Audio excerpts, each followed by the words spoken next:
Ernie Hudson.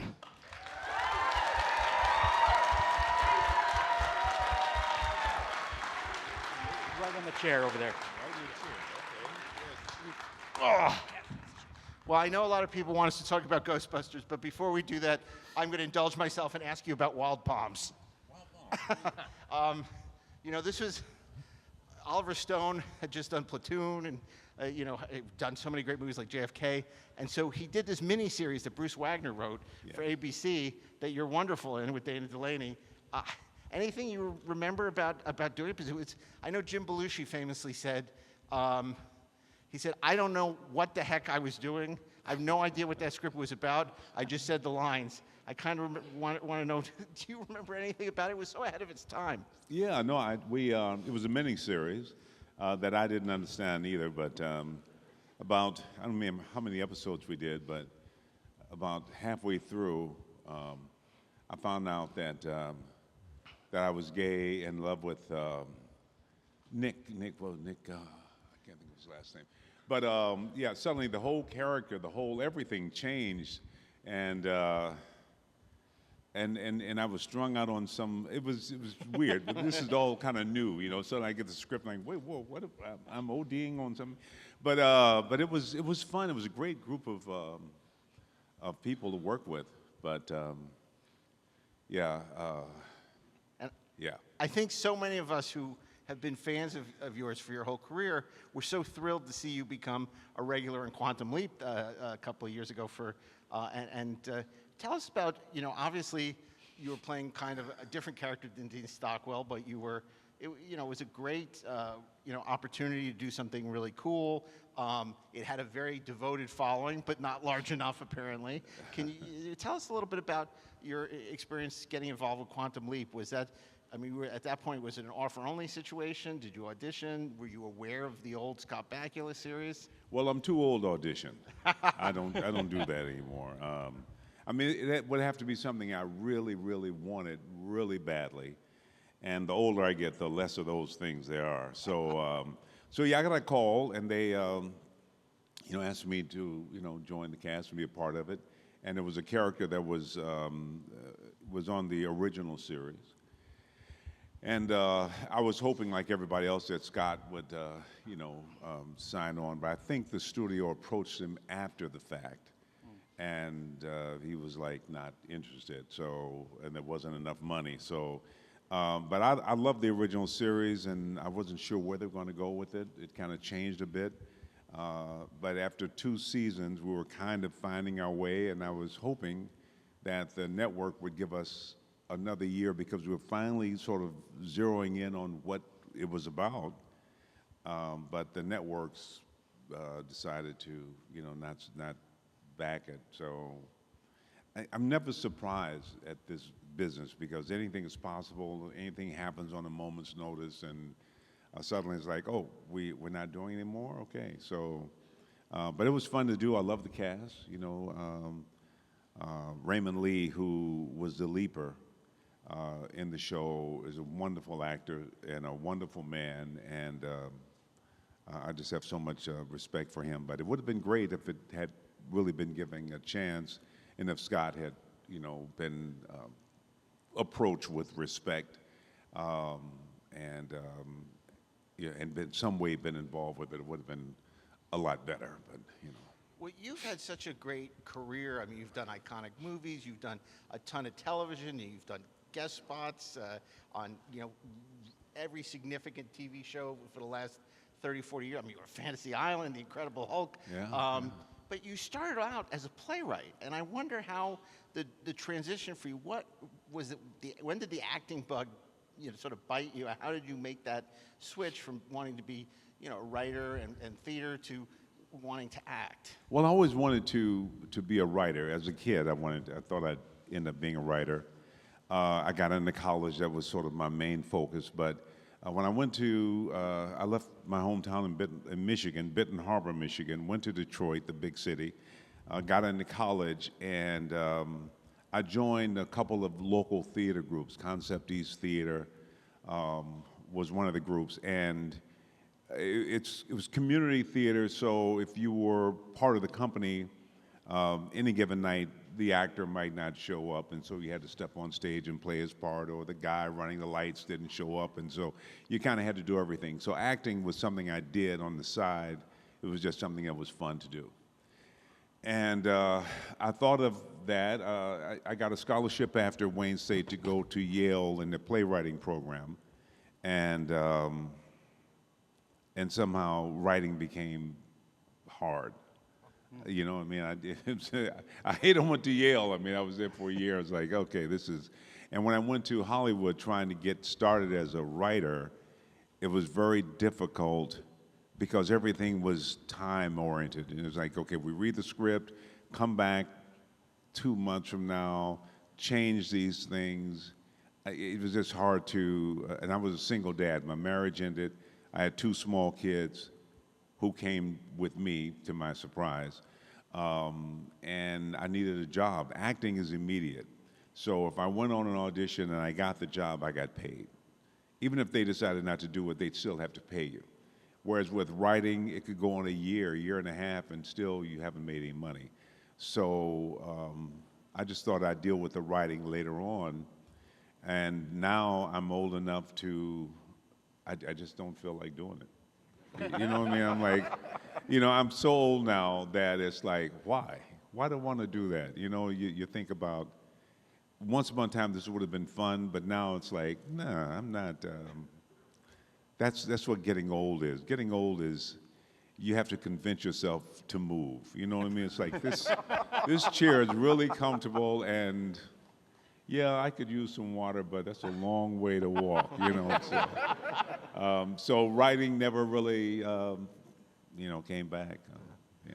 I don't want to upset all the SpaceHunter Adventures of the Forbidden Zone fans out in the audience, all 6 of them.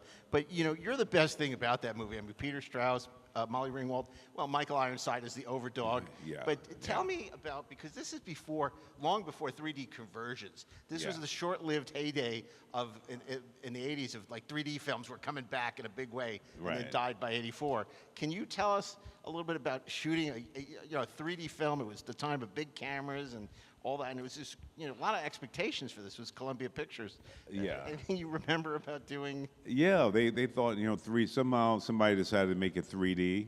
Well, the movie started, I was auditioning for a television show called Ryan's Four. It was about 4 doctors. And for me, I just got to Hollywood, and to be a doctor would be like, oh my God, I just had to get this part. Henry Winkler was one of the producers. And I went in, and I knew the audition went amazing, but my agent said, well, there was one producer who wasn't sure. It was Henry Winkler. And so they wanted me to come back again. I went back in, and as I was going in the room, Henry was leaving.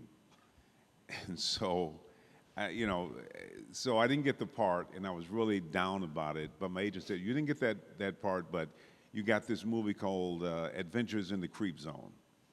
And I'm like, well, so I get this movie with Peter Strauss and Molly Ringwald, and it's kind of, you know, it's called Adventures in the Creep Zone. And then about 2 weeks into shooting, 3 weeks maybe, they fired the director, John LaFleur, who was a director, writer, producer, and Columbia fired him. I didn't know that you could get fired if you were the director, writer, producer, but Ivan Reitman took over the producing it for Columbia, and we shut down, and then we started again, and it was, we shot it in Moab, Utah, and then we went up to Vancouver, one of the earliest things in Vancouver. And it was, you know, yeah, but the 3D was, we had the screening in New York, and the guy who ran the projector, they were running late, and somehow there was an argument, and he locked the door so they couldn't, but it was out of sync. So the audience was trying to watch it, and it was just an awful night, the premiere. But anyway, so yeah, Adventures in the Creep. I did a television show called Transformers Prime. Some of you might have seen it. It's an animated series. And we had a lot of wonderful actors on the show. And about the 3rd season, Michael Ironside, who was a good friend, back when he came down from Canada, he lived with me for a while at my house. But apparently he forgot I was in the movie. So so we were standing there. He was telling one of the people that he did this movie called Adventures, SpaceHunter. You know, it was just this crappy movie. So it was everybody was in it. It was a piece of shit. So I was the only decent actor in the whole damn thing. And I said, well, yeah, good. I won't be talking to you anymore. But no, but yeah. So it was, you know, it was. Molly kind of grew up doing that. I got a chance to work with her on Secret Life of the American Teenager after she had grown up, and yeah. Anyway, What's so interesting is that obviously Ivan Reitman, who ghost directed that movie, Ghost no directed pun that. intended, must have liked you a lot more than Henry Winkler because, of course, he cast you in his next movie, which Yeah. was Ghostbusters. well, in Adventures in Space Hunter, I played a guy named Washington, and my head was shaved, and he's a bigger than life kind of guy. He drove this big, I don't know what it was, a Space truck. space truck, you know, big truck, and he was kind of loud, and so I talked in a lower register, and he was kind of, you know, kind of macho. And Ivan, I guess, saw me that way. And after we finished the movie, about 6 months after, I was visiting a friend at Cedars-Sinai Hospital, and I got on the elevator, and Ivan just happened to be on the elevator. So we had to ride down, like, you know, 10 floors together, and I hadn't seen him since the movie. And I said, hey, he says, yeah, I'm doing this movie with Bill and Danny. I don't know who Bill and Danny was. I really, you know. And then he said, but there's nothing in it for you. And I said, okay, well, good luck with that. And then I found out they were doing Ghostbusters. And there was a part that they were seeing people, but they refused to see me. He thought it was, because I think he thought of me as the guy with the bald head and the bigger than life and flexing muscles. And I said, you know, I have muscles, but I don't have to flex them. I mean, I can do other things. So, but it took me months to finally get an audition. They didn't want to see me. And then finally, I got the audition and I got the script.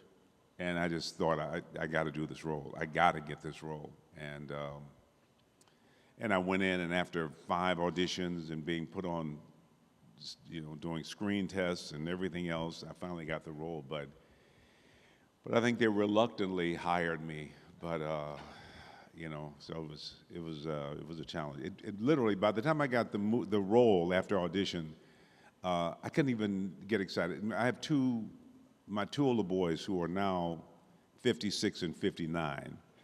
But when they were little, when Ghostbusters came out, it was 40 years ago, and the first audition, we were all so excited. By the time I got the part, it was like we couldn't even celebrate. It's like, oh, you know, it's like, it just took too long. So what was it like for Yale-educated actor Ernie Hudson to work with Bill and Danny, who were just chaos incarnate?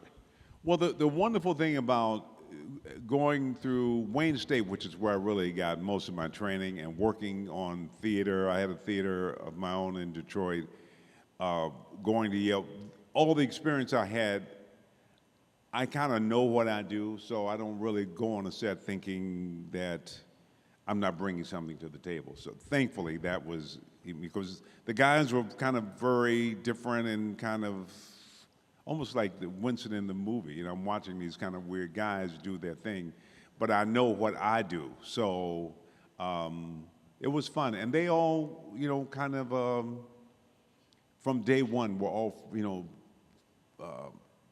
offer their friendship. And they always sort of looked out for me because the studio was making certain roles, cutting things out. It was just, that part was a little weird. But I will say the guys were always very, very cool. And there were times when we do scenes and they would say, well, you know, what about Ernie? And they throw on a line. Some of those lines are still, you know, that last line in the movie, I love this town. That was like the guys going, well, you know, Ernie should say something. Well, it's like, oh, well, just have him say whatever. So I'll always be thankful to them because it was challenging in a lot of ways, not being included, not being on the poster, not being, I can go on and on and on. But the good news is Bill Murray, Dan Aykroyd, Harold Ramis were always solid and just really cool people to this day. I don't think there's anything they could ask me that I wouldn't do, because they're really stand-up people, so. I'm sure you get asked this all the time, since we unfortunately lost him several years ago, Harold Ramis. I got to work with him when he was directing Multiplicity. I was his storyboard artist. And he was so thoughtful and kind and wanted to bring you along the journey. Right, Was it a similar experience for you working with him? Well, I think the reason you have Ghostbusters is because of Harold Ramis. I mean, obviously, Ivan, he's an amazing producer, director, and Bill Murray is just brilliant. There's no other word. It's just stuff that comes out of him I'm always sort of blown away by. But Harold was the guy who everyone respected enough to look past their own stuff. Mm-hmm. Suddenly it's like there's a blow up here, and Bill can be, what Bill? do I say? Yeah, Bill can be Bill, and but Harold was Harold was always the voice of reason. He's a rock. That that if he said something, it was, everybody trusted Harold, and so whenever things would happen and people would sort of scatter, Harold was the one that sort of got everybody back to the table, and when I came on, because I was really an outsider. These guys have worked together on Second City, on Saturday Night Live. They all knew each other for years. I'm this new person looking for a job, just like in the movie. And, but Harold, some of the stuff was like, really? And Harold would be the guy going, Ernie, and he would sort of explain, this is where we are. And I think what I learned from Harold and what I've taken with me throughout my career is, just how do you conduct yourself? How do you deal with people? How do you, what I mean? When you see people go, and you work with a lot of people, their moves would go here, you find that place where the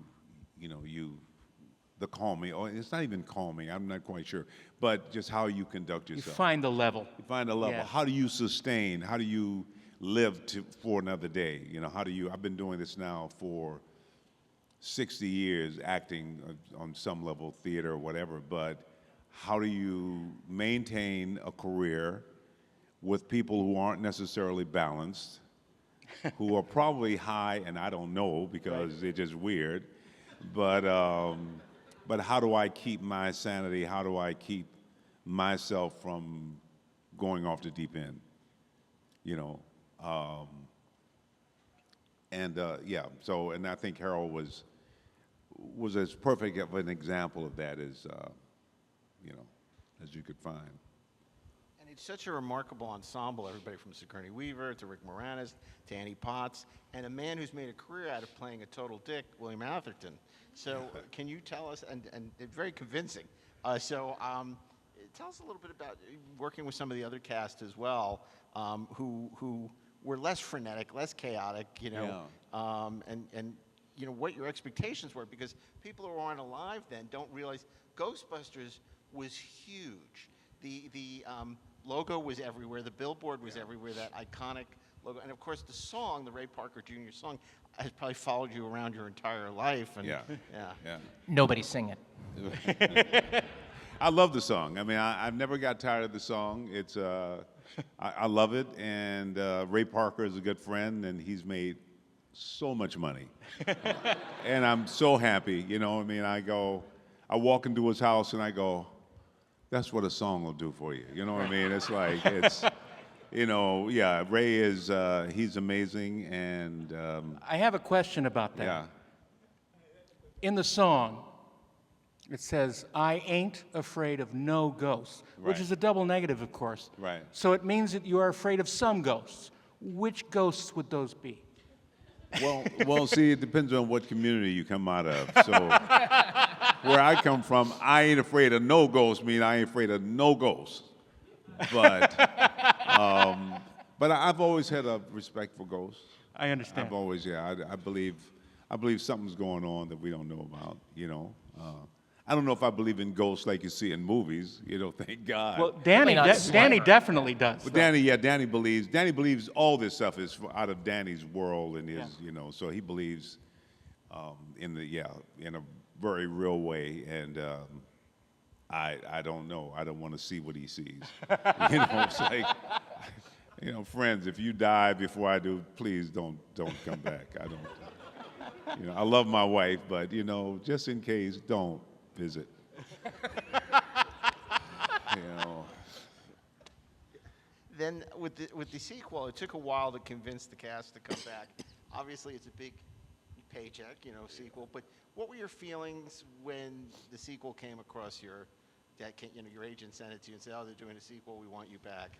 Well, the sequel came. Well, we did the first one. Then 5 years later, the second one came, which I thought, because it was such a huge hit, that we'd do it sooner. But Bill Murray didn't do sequels to any of his movies, so I was surprised they got it, you know, in 5 years. And then they were going to do another one, and so they'd say we're doing another sequel, and I go, yeah, you know, the rent gets paid. I mean, I'm excited, and then it didn't happen. And then we're doing another one. So they would always go, we're doing it. Ernie Hudson is signed, and I go, they never asked me. You know, they just assume Ernie needs some money, so Ernie we know we got Ernie. You know, now getting Bill Murray to do it, that's the problem. That's why it took 20 years. They just assumed because of the steady But paycheck thing. They never even asked me, would announce my name, and nobody even talked to me about doing a sequel, you know, so. Yeah, it's like, you know, we know this guy needs a job, so. So it does take, well, 20 years perhaps more, but what became very different about Ghostbusters Afterlife was not just that it was suddenly you're bringing this franchise back after decades. Right. There's a generational aspect to it that exists behind the camera Right. as well as in front of it. Yeah. So what was it, how did you feel like when you met Jason Reitman, when you were like dealing with him in the way that you might have dealt with his father? Like what was he like in that context? Did it feel strange? Did it feel like it fit? Well, Jason Reitman, if you saw the second movie, we go to the party, me and Danny, in the very beginning of the movie, and we're singing the Ghostbusters song, and then the kids say, we wanted He-Man. The kid who says that is Jason Reitman, and that's I'm Reitman's son, who took over the franchise, basically. And, but Jason was a little kid, 6, I think, when we were doing the movie, and he's just a sweet kid, and you love Jason. To me, it was always felt like family, because he and Harold's daughter Violet, they were always sort of around, you know. And I would run into him from time to time. So I was very happy that Jason did Afterlife. And I always say Ivan Reitman had such an amazing career. He did so many incredible movies. But you work with him because you respected him. You knew that you didn't have to like him. I'm not saying I didn't like him, but you wanted to bring your best because he's Ivan Reitman. Yeah. Jason, you just love him. I mean, he's just a sweet. Yeah, I love Jason. He's like family to me, and so you want to bring your best because you want him to succeed. You know what I mean? You always want to bring your best anyway. But you know what I mean? Jason is just a very. He's a very nice person. Very, you know, he's grown into a very special man, and so I'm very happy that he's at the helm of the whole franchise, and the new family and all that, the new people coming into it. We knew it was time to move on because getting Bill and Danny, and I would say me, but I've never been hard to get. So, but it's great to see. McKenna Grace, sort of take on the. But I'll tell you, the last 10 minutes of that movie are so powerful and emotional, especially for us who have grown up with it. But it's so well done and so lovingly presented. Yeah. That it's extremely moving. And I think Jason, I give him credit for that because he wanted to get it right. When the movie with Feig Paul Feig's movie with the Right. ladies, and they wanted to do something different with it. It was I think everybody knew that if you're going to do another one, you had to give respect to the original movie, and you have to bring something new to it. And I think sort of giving homage to Harold was sort of a way of letting everyone know that we weren't sort of just ignoring anything. We weren't, and I was so thankful that they took the time. But and that's Jason. He's very, he's a wonderful director. Do you think at this point, do you see a future for the franchise and for your character, Winston? Well, anytime something makes money, and it'll make money, not as much money as they wanted it to make, it has this fan base, but it's not like the Marvel billion-dollar movies. But it made enough money for them to, I'm sure, want to do another one. And it all depends on if they can keep finding something original, finding something. It's a different Ghostbusters.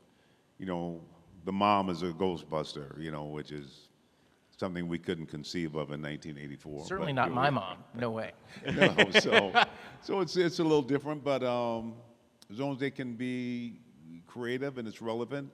But if not, what's the point? Because so many of them, you watch movies and you go, why did they do that? I was in The Crow, and they keep trying to make their Crow, and I keep going, why? Yeah. No, I know the studio everybody wants to make money. But sometimes, unless you really come up with something worth people's time, why? Can we talk about that for a second, about The Crow? And obviously, the loss of Brandon Lee was just horrible. Yeah, What a talented kid he was. He had Yeah. such a future ahead of him. And this terrible thing happens, and they're finishing the film. Right. How much work did you have left to do when that happened? And how did the crew and the cast pull themselves together to finish it in the wake of that?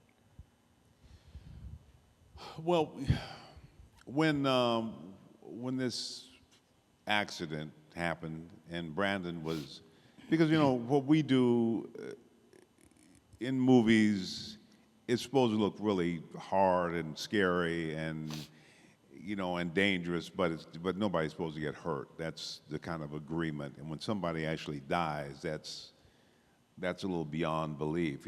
Brandon died. I mean, that was like it's even still hard to process. And nobody wanted to go back. I didn't want to go back. To me, that was it. I was done with it. But I think we all felt that he worked so hard on the movie, we had to finish. We had 8 days of filming left. So we went back we took a month off. We went back to North Carolina, and he had a stunt double, Jeff, I think his name was, who, with the prosthetics and the makeup, looked exactly like Brandon. But he was, I think he felt a little self-conscious being around everybody, so he sort of stayed away, which is really weird as hell. I mean, we're shooting nights, and so we'd be like, and he'd be over in a corner somewhere peeking. It was really bizarre. But we got through it, and we finished it. But the scene where he's running, and I pull up in the car, and he jumps in, that was with the stunt double. And then I didn't know where to process. I didn't know where to put it. And then, but they finished it, and I'm so glad they did. And Alex Price, who was the director, he was a brilliant director, but I think he let the studio kind of push him around a lot in the very, before the accident. And when he came back, he was like, I'm doing the movie my way. He took control, and I always wish he had done that originally, but I don't know. I know I'm sort of rattling on here, but it was, it's just one of those things that you just can't make sense out of no matter how much you try. No matter how much they try to explain, it just doesn't make sense sometimes. It's just meant to happen, I guess. I don't know. Well, before we run out of questions, I know the audience has a lot of questions, probably a lot of Congo questions coming up. So, not really. Yeah, right. But if you can line up by the microphone, I know Ernie would love to answer your questions. Go ahead. I know it's really hard to say your lines around, Bill Murray and all those people, when you're trying not to laugh. How do you stay to your lines and not laugh with? Well, he's funny, but he's not that funny. I get paid to do what I do, and I'm one of those people so afraid that if I don't show up, I might not never work again. So, but yeah, no, it's great to be with people who are having a good time. And Billy is, especially with Ghostbusters, we had a script and we do the scene the way it was written, and then it's just so open to what's funny. It was what Ivan's gift was. He could always tell funny, so we would just play with stuff. And not many directors can do that. It's hard to find funny, and Ivan just had a really good, and Bill just always, was able to come up with stuff that you had thought about. But yeah, so in my thing was, how do you find a place in the middle of all the insanity to do what you do? So, yeah. Thank you. Hi, Ernie. I'm Ryan. I'm here in Columbus. I'm going to date myself by saying I was 16 when The Crow came out. So it's exactly 30 years ago. Do the math. Can you tell us a story about Brandon, working with him and experience with him? Just something, because I don't imagine anyone else in the room has an experience with him. Yeah, one thing I say about Brennan is he was always very, very inclusive. A lot of actors, even myself, if I'm doing a scene and we finish that scene and now we're going to go into something else, I'll probably go to my dressing room. I mean, I'll be nice to everybody, but I got, Brandon was just always there, always available, always making everybody feel like they were part of it. It wasn't just his movie, but everybody was a part of it, and he'd have lunch with everybody, and he was just very, very inclusive. My wife, my brother-in-law passed away a couple days before Brandon, and it was really unexpected. And I had already arranged to have dinner with Brandon. My wife came along, and he was very, very sweet and very, like he always was, very kind to her. But we got into a conversation about the business, and we had both been sort of doing a lot of films that we didn't feel great. He had done a bunch of stuff.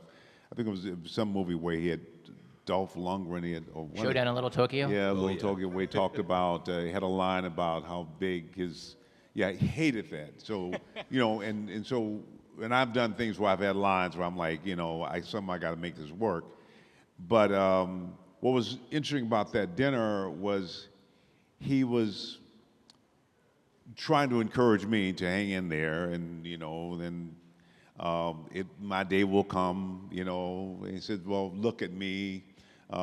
He was getting married when the film. He had just signed a 3-picture deal with the studio. All the things they've been working. They had just bought a house. Life was great, and Ernie, it's going to happen for you as well, and life is wonderful. The next day he was gone, and it was just sort of a wake-up call to me that there's a line I read in the movie once about, if you want to make God laugh, tell him your plans, and it's just one of those things that it didn't seem like it should happen, but it happened. So. But that was the kind of guy he was, and I just really, I knew him for 8 years before we did the movie. He was a good friend of Miguel Ferrar's.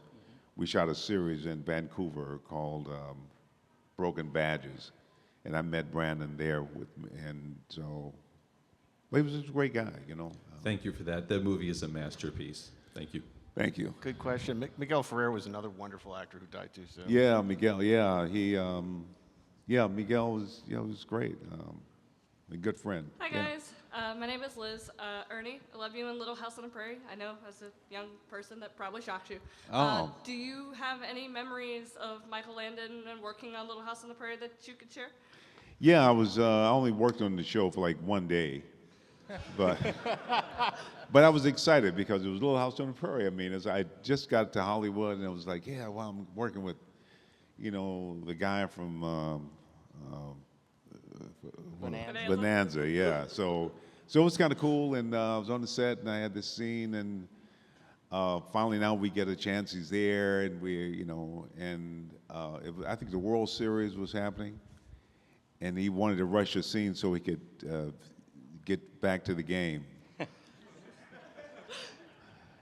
And it was, so that's my experience. Thank you, Ernie. No, but he was cool, and I got it, but I'm like, well, dude, the game, I mean, let's, because I've been saving up for this, so anyway. And I forgot anybody even knew I was on the show because it wasn't very much, but in fact, there's a book about famous people who appeared on Little House on the Prairie, and so I'm in the book, so there you go. Hi, Ernie. Thank you for coming. I just want to Thank say you. you're amazing, and I love you. And you've been here since yesterday, but I still can't believe that you're actually real. Like, this is crazy that I'm standing in front of you, and I'm going to ask you a question. So my question is, what is your favorite part about coming to fan events like this? Well, meeting people who think I'm not real, and I'm here. Right. Yeah, no, it's great. It's great to meet people who actually see the movies, because Hollywood tells you, well, you did something that was like 2 years ago, that didn't do so well. We're not sure if we want to hire you. You're lucky to be in our film, blah, blah, blah. And then when you meet people who actually see the movie, it's a whole different, when you get outside of the business, and because your work is seen from a different perspective.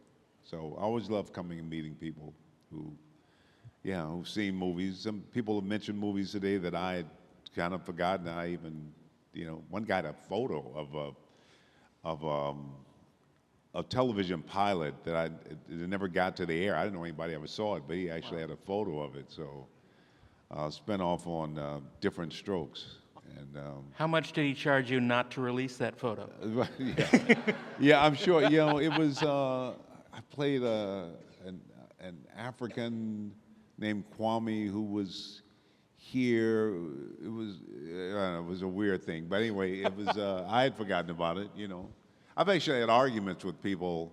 They would say, "Oh yeah, I saw you in that movie." I go, "No, that wasn't me. That must have been someone else." I said, "No, you've been." I said, "No, trust me, it wasn't me." And then they'll start to describe the scene, and I'll kind of go, "Oh wow, yeah." So yeah, but no, it's great to come out and meet people. Thank you. Before you go anywhere, I have to ask you, your costume with the Yes. Christmas hat. Are you the Ghostbuster of Christmas past, present, or future? All of the above. Outstanding. Okay. You're released. Hello, my name is Taylor. It's a pleasure to meet you, Ernie. It is like breathtaking to actually see you here live in living color. Like, wow. And I Oh. actually just watched The Crow for the first time a couple months ago, and I'm obsessed with it for sure. But since good old Congo was mentioned not too long ago, I definitely have to ask you a question about that. So because obviously we know the book is definitely far better than the movie, even though there's some things to enjoy in the movie. If they made a remake of it that was more grounded and grittier and Right. visceral like the book, would you come back as the character Monroe Kelly? 'Cause let's just be real, that was the best character of the whole movie, period. Well, I wasn't in the book. That's true. That's true. That's true. Well, in the book, I think he's an Indian. I think a part Yeah, Indian. yeah. But yeah, no, I'd love to come back. I love Monroe Kelly. I'd love to make another, which is, I thought my career was going to take off then. I thought, man, when they see Monroe Kelly, it's like, it's it. I finally arrived, and nothing happened. But I had a lot of fun doing it. I'd love that character.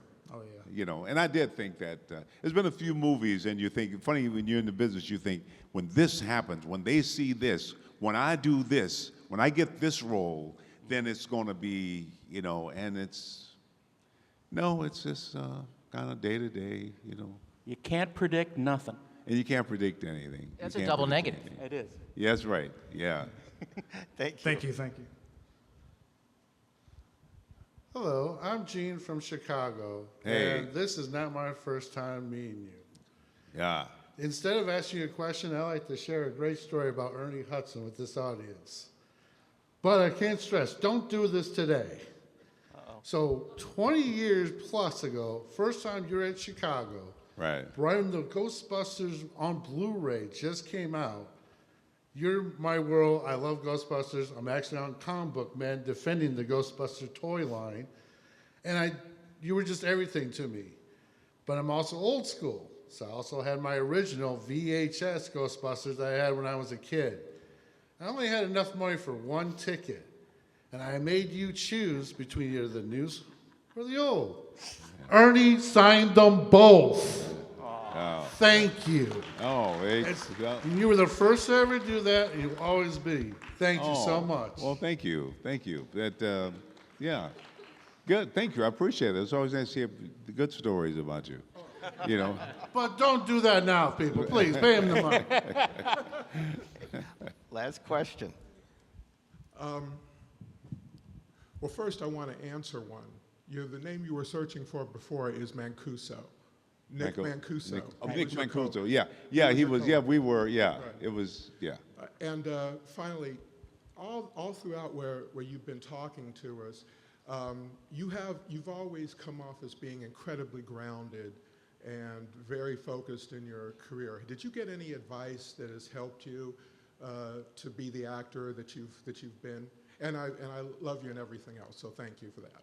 Oh, well, thank you. Thank you so much.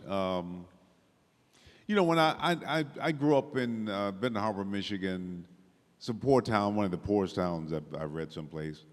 I never knew anybody in the business, never knew anybody who was successful at anything in entertainment.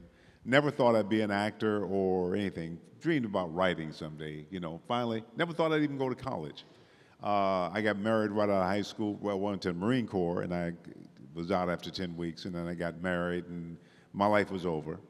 But my life wasn't over, and you know, things changed, and I ended up going to college that I never thought I would. But I tried a lot of different jobs because I was really trying. My grandmother wanted me to get a job and be somebody, whatever that means.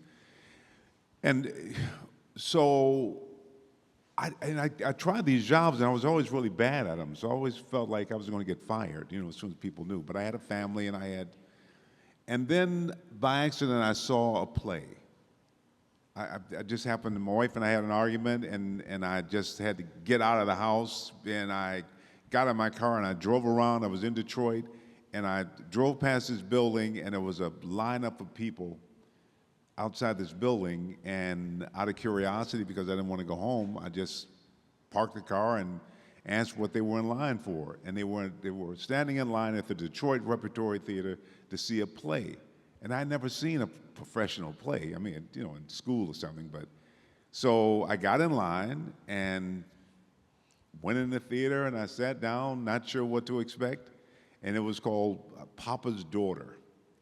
And the curtain went up, and this play unfolded, and the father and the daughter, and she got pregnant, and there was all this drama, and he disowned her, and then by the end of the play, they made up again, and the father loved the daughter, and the daughter loved the father, and I was crying, and they were crying, and it was like, oh my God, it was like, oh my, and then the curtain went, and I was like, wow, and I sat there, and I was like, I was just crying, and they took and I thought, wow, I mean, if I could do that, I mean, to be able to be on stage, and it was just too big of a prayer to ask. I mean, I could never do that. But I just thought, wow. And then that semester, the next semester, I needed an elective, and my then wife said, why don't you take an acting class, you know, take it 4 years. And I signed up for this class, and I walked on stage, and I was at home. I just knew I was at home. And I thought,